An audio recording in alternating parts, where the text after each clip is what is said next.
It's wonderful to be at a conference that actually says transforming transportation. That was the name of the white paper I wrote when I started thinking about this, this whole idea.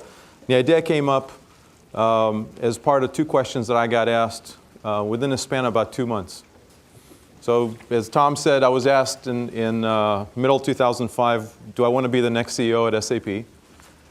And I said yes. And I got asked a question, how do you make the world a better place by 2020 by the head of the World Economic Forum? And my thought on that was, well, if you could get one country off oil by 2020 in a way that is replicable so that other countries can copy the same model, that would be a way to make the world a better place by 2020. I think Microsoft likes the fact that I picked the second question and not the first question. At least some people at Microsoft. And so I thank them for giving us this opportunity to speak on their wonderful conference hall. Last time I was here there was an earthquake, so I hope nothing happens this time. So how do you run a country without oil? How do you run a whole country without oil so that it's not mandated by the top of the country? So we have to take places where you could make the decision by sort of an edict by one person, so that it's driven by consumers up, so that it's all done with technologies we have today on the shelf. There's no time for a science project. We got to get done within 10 years, so that it's economically sensible. It's not a gift from the government. It's done by the economic powers of capitalism, so that the consumers actually like that conversion. It's convenient for them to convert over to some other source for transportation. And if you look at oil is used, 50% of oil is used for transportation. Here's the news flash, as we say. If we didn't use it for transportation, we wouldn't dig it out of the ground to make plastic bottles. We definitely won't pay $100 and odd per barrel. We would replace it first. And so if it was not for cars, we wouldn't see oil getting so expensive so quickly. And the main reason it gets so expensive so quickly is because we gave oil a monopoly on cars. We have a monopoly on the energy that can come into a car. Has to be a liquid form of carbohydrate. Has to be a CH bond that comes in liquid form. Now, if it wasn't liquid, we have a lot of it in the US. We have a lot of fossil fuel in the US. And the problem is it has to come in a liquid form. The reason is we don't have any other infrastructure to put it into the car. All we have is gas stations and pipes. Now, it wouldn't matter if we could generate a ton more electricity right now. We have no infrastructure to put that electricity into the car, and we don't have cars that know how to receive it as a result of the fact we have no infrastructure. So we believe fundamentally the issue is an infrastructure problem. By the way, the US has always done great on massive infrastructure projects. So keep that at the foundation of what we're talking about. So we looked at that problem, the fundamental problem of all these elements. We said, let's look at what we know how to do today. Batteries today, the front runners on batteries today can make safe lithium-ion batteries. Batteries that won't explode. If you put them into an oven, they won't blow up. They would be safer than what we put in the cars today. And those batteries have a price point. They have an energy density. They have characteristics. How many cycles could you have over their lives? And we took that as the foundation for all of our starting points. We're not waiting for a new magic battery to be discovered in the halls of Stanford or be scaled by the Department of Energy.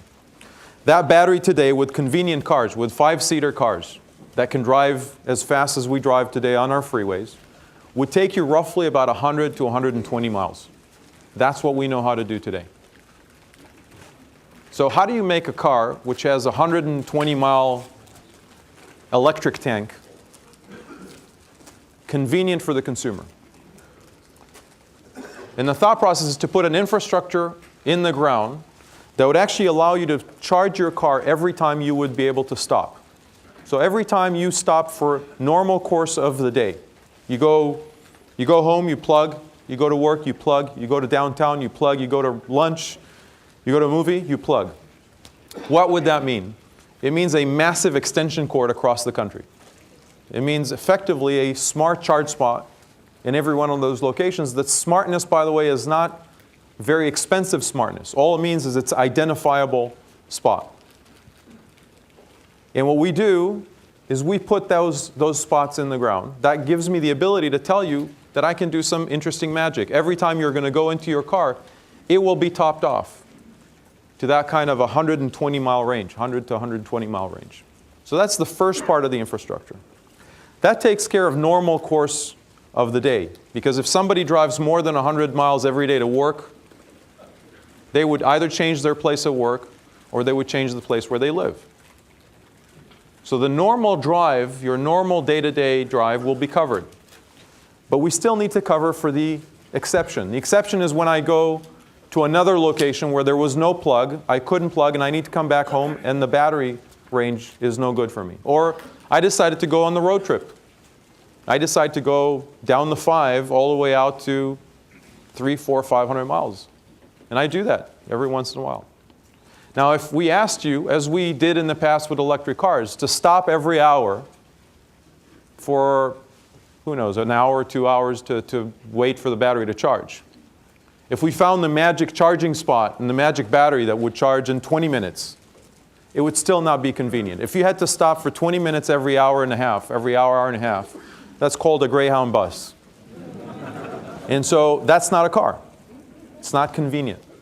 And so the second element of what we did in our infrastructure design is to have the battery in the car become an exchangeable battery. I come into a station, I drive into something that looks like a car wash, my depleted battery comes out, a full battery comes in, and I keep driving. That full cycle today, the out-in, takes about a minute. Coming into the station, plugging in, coming out of the station will take you about 2-3 minutes. So you end up going in and out of the station in less time than it took you to fill up gasoline. So now your normal behavior is covered, your exceptional behavior is covered, and what we do as an operator is to guarantee you that you won't do that exchange more times than you filled up on gasoline during the year. We will guarantee it. So if you come in 52 times a year, you're within the range of the once a week that you did before on gasoline. You come 53 times, we'll pay you money. 54th time, we'll pay you more money. 55th time, we'll pay you even more money. Why? Because we think that every time you swap a battery, it's an inconvenience, it's not a service. What we also do is we separate between the ownership on the car and the battery. You never buy a battery. It's not your asset. It is the operator's asset. So we bring you back to the same way you used cars with gasoline today. You buy your car. It's your car. You own it. You can ding it. You can color it. You can pimp your ride. You can do whatever you want. You could finance it and you can sell it, just like you did before. But you don't pay for the battery. What do you pay? You pay for miles. In the same way as cell phone operators ask you to pay for minutes when you use your phone. How much do you pay per mile? The same as you pay for gasoline. So you're buying a car that's a 25 miles per gallon car, you pay whatever the gallon is divided by 25. That's your cost per mile. If you drive too fast, too slow, you pay a bit more. If you drive normally, you pay less. You buy a big car, you pay more per mile. You buy a small car, you pay less per mile. We charge you effectively the same when you use electricity and batteries and the network.